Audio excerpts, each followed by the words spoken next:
UN 영어뉴스 Ukraine war Blackouts in 1,162 towns and villages after Russia strikes.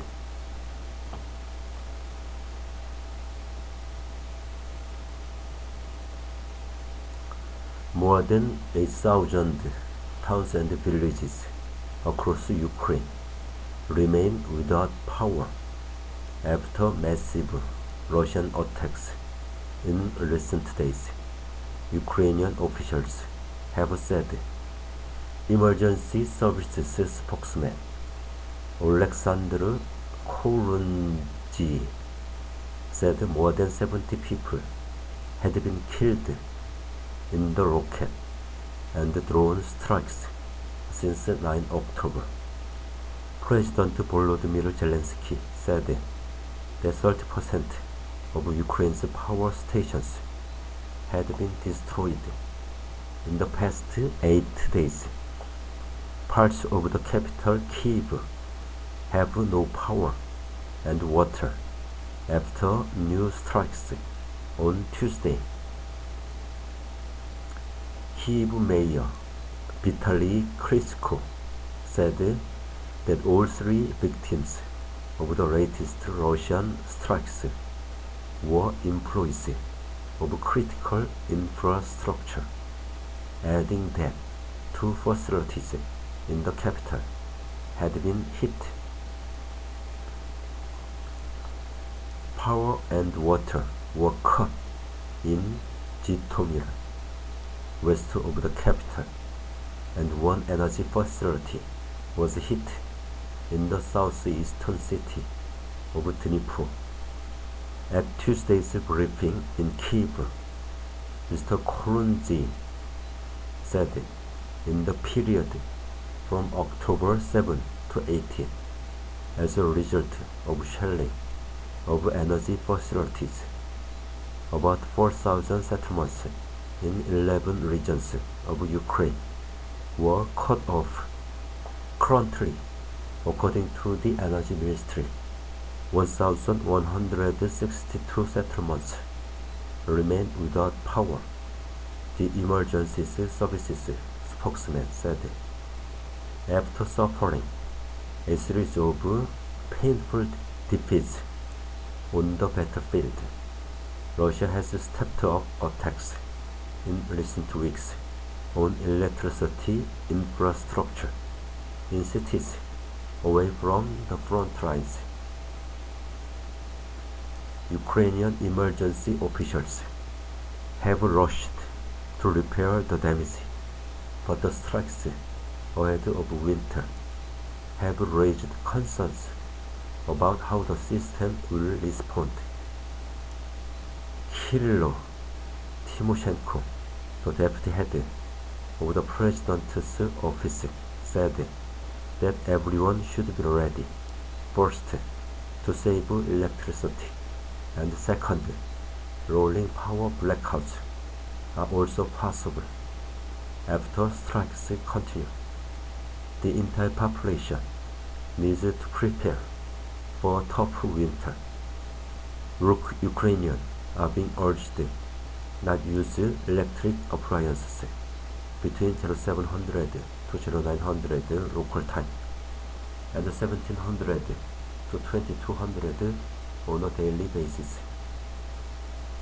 The latest attacks came 24 hours after kamikaze drones believed to have been supplied by Iran killed at least 9 people in Kyiv and Sumy.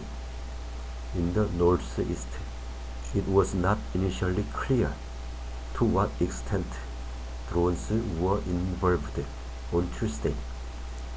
Ukraine said Russian bombers had fired missiles and one S-300 anti-aircraft missile had hit a residential building in the southern city of Mykolaiv overnight, killing 1 person. The city's flower market was also destroyed.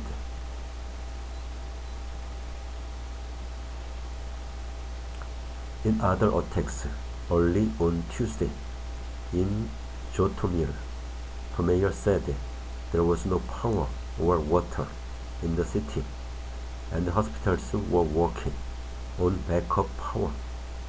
11 villages in the Zhytomyr region were also without electricity.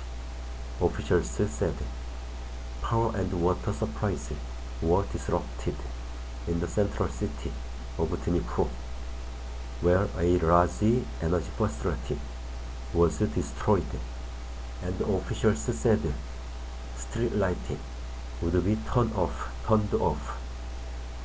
Shelling was reported in the northeastern city of Kharkiv. Infrastructure in the southern city of Zaporizhzhia was hit, although local officials said no one had been hurt. In some cities, Ukrainians are buying power generators and gas burners. Some towns are already facing rolling blackouts. In a separate development, Ukraine's state nuclear energy company accused Moscow of abducting 2 senior officials at its nuclear plant at Zaporizhzhia. The plant, Europe's biggest, is occupied by Russian forces, but its Ukrainian staff continue to work there under difficult conditions.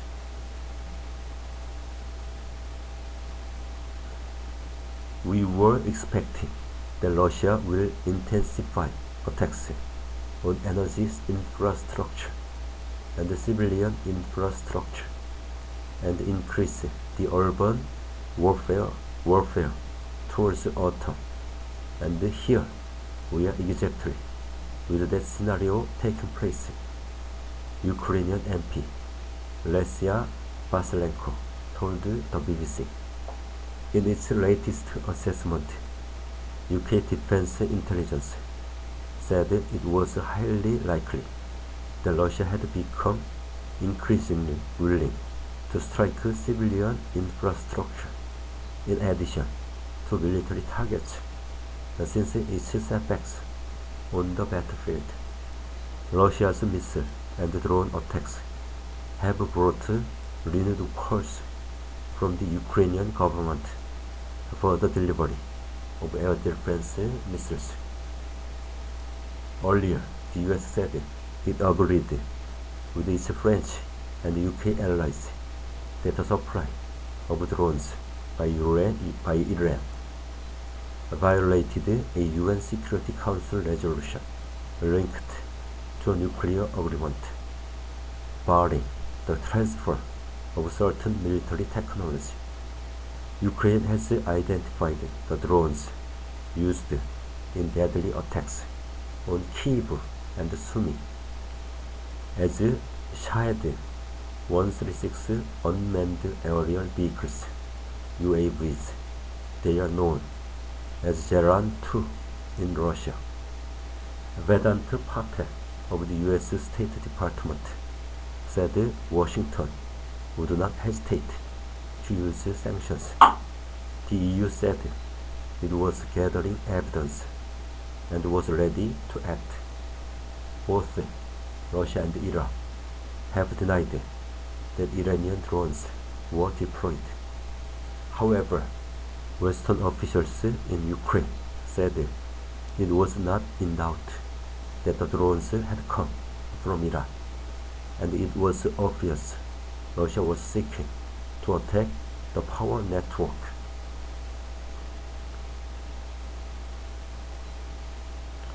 Ukrainian Foreign Minister Dmytro Kuleba said he would ask President Zelensky to sever diplomatic ties with Tehran. He also said an official note would be sent to Israel, appealing for immediate air defense supplies. Israeli officials have so far stopped short of sending weapons to Kyiv. One Russian security figure Dmitry Medvedev has warned that if they did, relations with Moscow would be destroyed. Meanwhile, in one of the biggest prisoner swaps since Russia's war began in February, 218 detainees were exchanged, including 108 Ukrainian women. And across the Sea of Azov from Ukraine, a Russian fighter jet crashed into the courtyard of a block of flats in the southern Russian town of Yeisk. At least 13 people were killed, including 3 children, while dozens of residents were rescued from the 9-story block.